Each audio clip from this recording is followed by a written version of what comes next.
Thank you very much indeed. That was the news with Edward Hughes. I'm delighted to now say, for the first time here, live on the Mike Graham Show, Baroness Claire Fox. How Hello. nice to see you. It's good to be here. Now, I know you had a bit of trouble finding the place, so... I was challenged by the geography and got lost about 4 times. We don't tell people exactly where we are for obvious reasons, because, we might have, crowds of well-wishers. On the other hand, you did tell me, and I still didn't find it, so, So it's not that easy to find. Anyway, welcome. Good to see you. We live in very strange times. As I said to Kelvin Mackenzie, I mean, on any other day, we'd only be talking about the fact that the King has apparently said he's going to shop his own brother to the police. But we'll pass on that one for the moment, because I can't believe the way the press are kind of reporting the Starmer story. PM comes out fighting as Cabinet falls in line, it says on the front page of the Times, which is not the way I see it.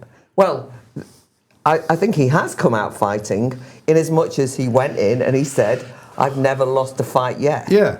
Which you do think, that doesn't really quite explain the U-turns phenomena, which it seems to me that he's lost a lot of fights. Also, but also, he's never had. The truth is, he's never had a fight. You well, we've got that. I don't know if we can play it, Pooch. That ridiculous video. There we are, of him punching a punch bag. I mean, he doesn't look like he's won that one, does it? He's actually lost to a punch bag. But I do think there's something about the arrogance of imagining that by persuading your cabinet, yes, and your backbench MPs to shut up, yeah, that somehow you are now in a position where you can authoritatively rule is just so self-regarding. But doesn't it also tell you, and you'll know this better than anyone, how kind of twisted the Westminster bubble is? Exactly. Because as he went in last night and he got into the back of that car in Downing Street to go to Parliament to speak to his troops, and they were sort of breathlessly reporting that, he entered the room to cheers and claps. And you're kind of going, that means nothing More to than me. one standing So ovation. what? I know. So Who the cares?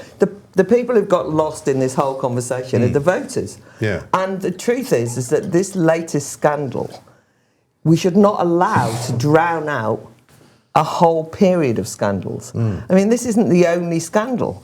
And I can't stand the fact that he was able to stand up in that press conference last week and say, I want to issue my heartfelt apology to all the victims of Epstein and all the rest of it. He's never done that to the victims of the grooming gangs, has he? And everybody else that he's sold out, by the way. He also didn't mention the victims of Epstein when he appointed Mandelson to be ambassador. But all I'm saying is, it's not the only scandal. Right. He was already the most unpopular Prime Minister in the country, right?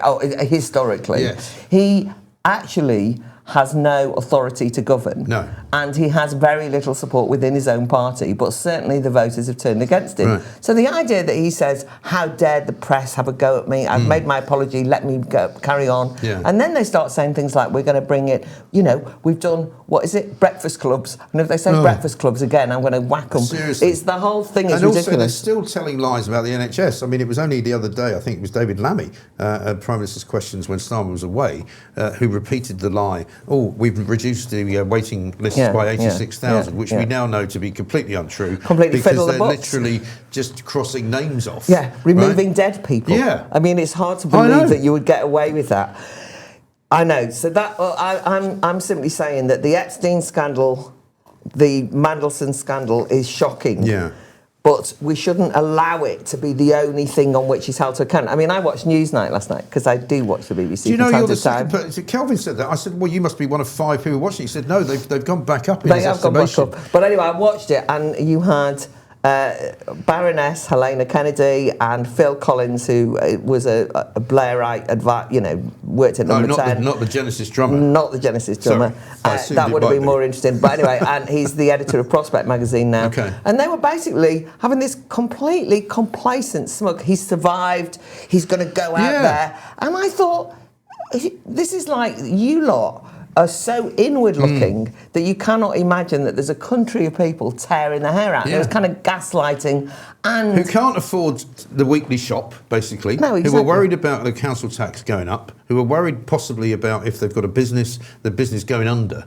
These are people who are not interested in the ins and outs of, Westminster but also who have completely been treated as though they're second-class citizens and despised culturally. Yeah. And so obviously people are thinking, I mean, I said if the public are watching, I mean, obviously they're not watching news now, I know that. Yeah. But I'm just saying, voters never came into it. It's all about maintaining the internal coherence of the Labour Party as they cling to power, which they are not able to use. Because it's not as, do we really think that now Starmer is going to be brave enough to tackle, for example, the welfare crisis? Of course not. And the bill? Of course not. Because he wasn't before. Yeah. He definitely isn't now. Because all of the kind of the machinations of the last 24 hours have been all about favours, phone calls, you know, who's going to come behind, you know, if I offer you my support, what do I get in return? It's a kind of a horse trading scenario. It's so internal looking. Anyway, so that's what's happening there. It's terrible, isn't it? And so what's your view of what happens next? Because, I mean, I've been asking people today, the next 24 hours,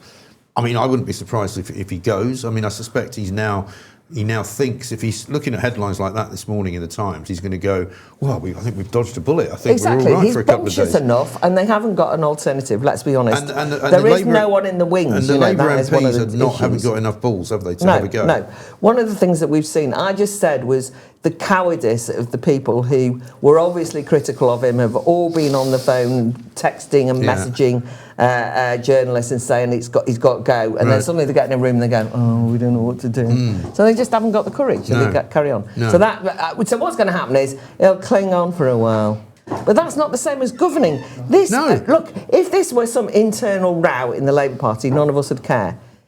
This is the government that runs our country, with millions and millions of people depending on what this government does. And as they're not capable of holding it together, that's a very terrible situation for people to be in. So if they cling on, say, this week, and Starmer somehow manages to stagger into, I don't know, the end of February, we get to the by-election.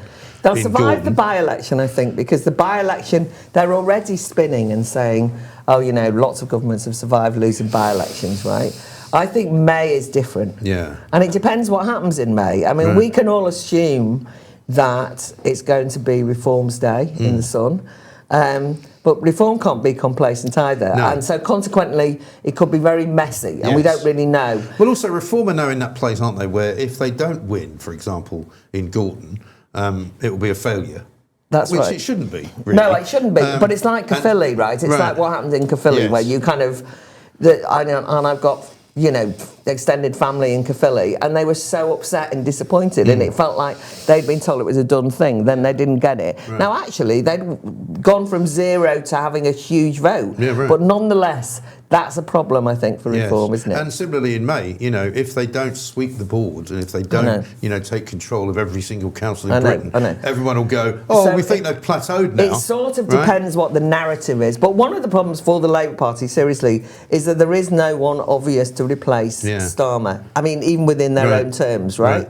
They themselves got rid of Andy Burnham, who would have been the obvious one. Yeah. And that looks like a pretty stupid decision now. I can't understand. The Wes Streeting point is like hilarious, because Wes Streeting has revealed his WhatsApp messages between him and Mandelson. Yes. So he starts from fresh. And you could say that's a kind of interesting political tactic. It is. Actually, if you read them, and it's not that I think, he's sleazy when you read them, but you do think, oh, he's so opportunist. Yeah, you know, he's kind of like prepared to dump Israel, which he's always been very sympathetic to, on the basis of how, you know, his margins in his local constituency are not getting voted also, again. Also, he looked really uncomfortable, and we played the clip earlier. I'm not sure we're going to do it. Should we play it again? Yeah. We can play it again. He looks really uncomfortable because, and Kelvin was saying, maybe he knows that there's other stuff in there that he doesn't want to come out. And that's why he's looking so uncomfortable. Well, whether we like it or not, he's mates with Mandelson. I mean, I'm not on the... Let me assure you, my WhatsApp messages don't need de-Mandelson. No. You know, Mandy nowhere there, right? I do not say... I said this the other day, it's like, just don't worry about the Epstein files, I'm not in them, right? I can be absolutely sure about that. I've never been to the island. So what I mean is, he's part of that clique, and it's the Blairite clique, we know that. So, in fact, there's quite a lot of people in the Lords who are part of that clique, so it's been quite interesting watching them all scurrying around. Oh, absolutely. Looking worried. Yes, well, let's have a look at what he said to Beth Rigby.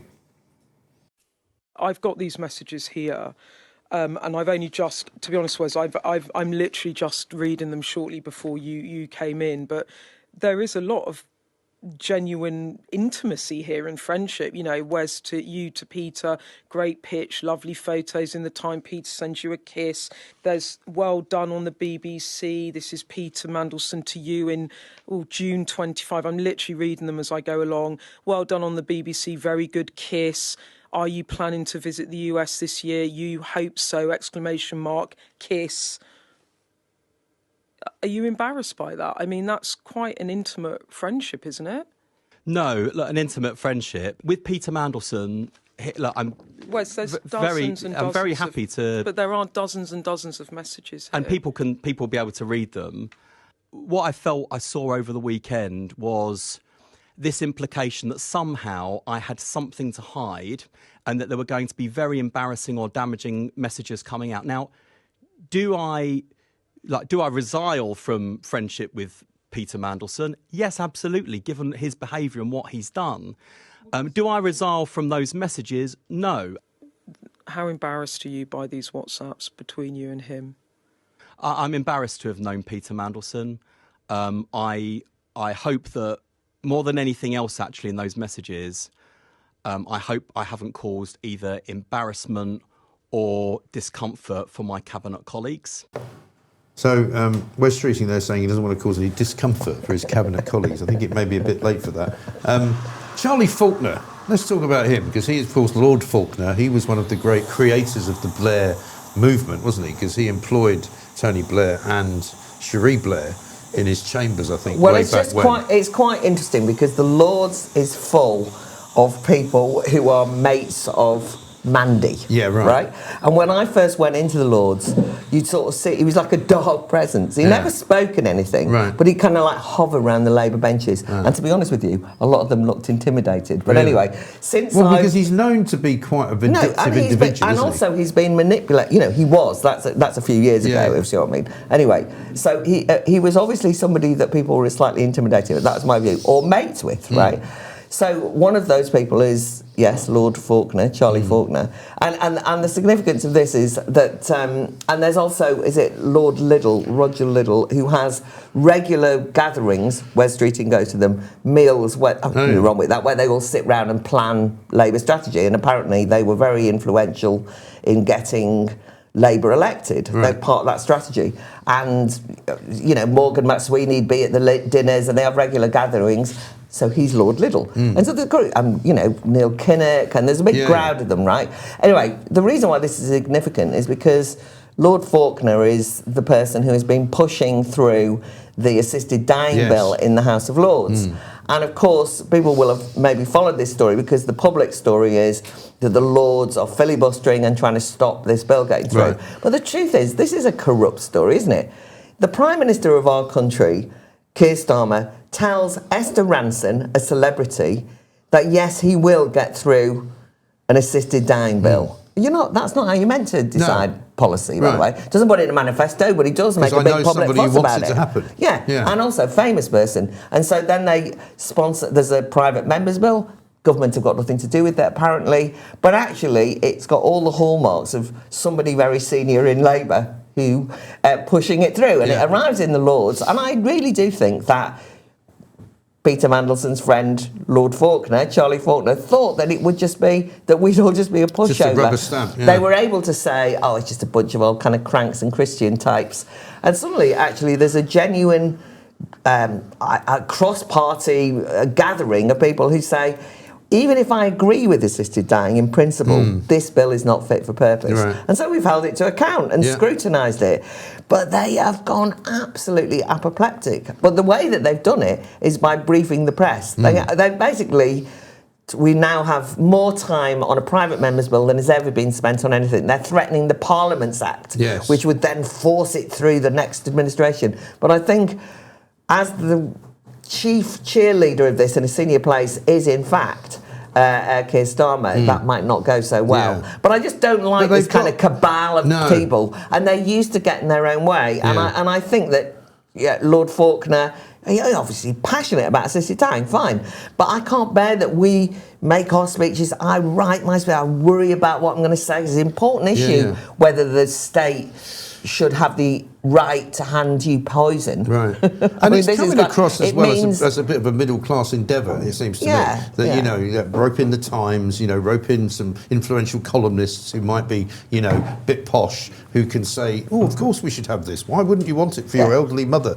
When people, ordinary people, are going, I'm not, as you say, Well, at least you've not got to so be careful. Sure. Yeah. You've got to look. They've got to amend the NHS Yeah. constitution in Right. order to allow doctors to not first do no harm, Yeah. but now have the right I mean, it's to bad hand enough. you the means through which you will kill yourself. I mean, it's bad enough on in the NHS. It's bad enough on the NHS. They kill you by accident. No, if you I know. start giving them the right to do it deliberately, I you know, know. you're really in trouble. By the way, it's going to cost a fortune. Should anyone want to know? Yeah. I mean, there's like special groups of doctors going to have to do it. They're going to have Yeah, to yeah. set up special facilities. Right. They say they can't afford palliative care. They say they can't afford to help with social care.